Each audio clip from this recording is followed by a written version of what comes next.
100 for 100 podcast. Yes, this is the podcast for people that are just now really getting into watching movies. You're not sure what all's out there you think you need to watch. I have curated a list of 100 films that I think each new movie watcher should at least check out once. Add it to your Rolodex just once. And they're ranked from number 100 up to 1.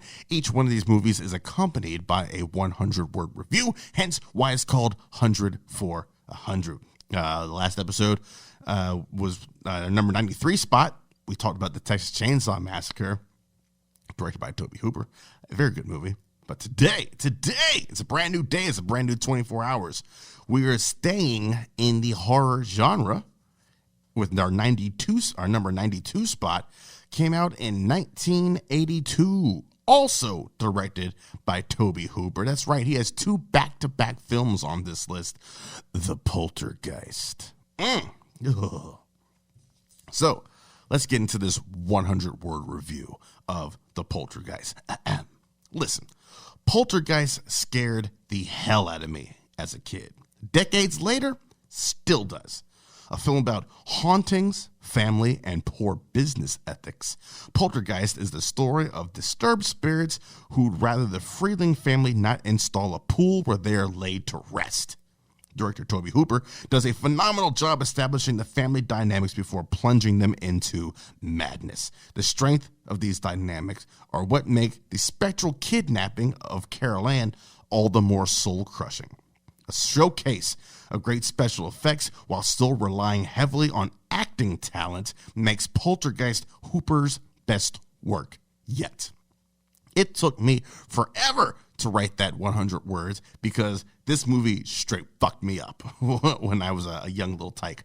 I watched it. You know, people talk about watching movies when they were way too young to watch them. This is it. This is the one movie for me that I watched at a way too young age, and it seriously did a number on me.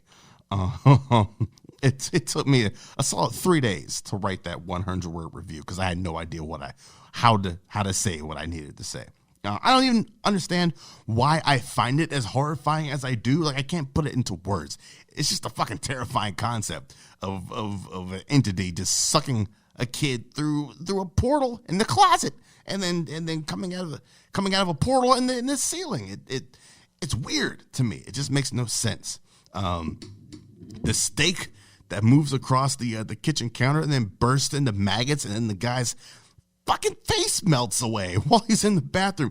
Shit like that took me all the way out of this film. All right, maybe the Freeling family should have got the F up out of there when the getting was good. The one thing I do find weird about the Poltergeist, it just seems like they weren't there to really do a whole lot of physical harm to anyone.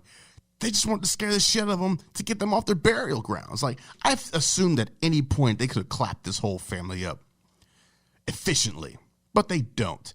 They just more kind of fuck around with them, which is weird to me. Like, I think I was going to say if they remade this movie today, but they did back in 2015, which wasn't great. But if they remade this movie in a different person's hands, there definitely would have been some deaths up in there. But these spirits, these poltergeists, if you will, just seem more content with just messing with them, which I'm not sure if that's worse or not. Just kill me at the end of the day and get it done and over with, please.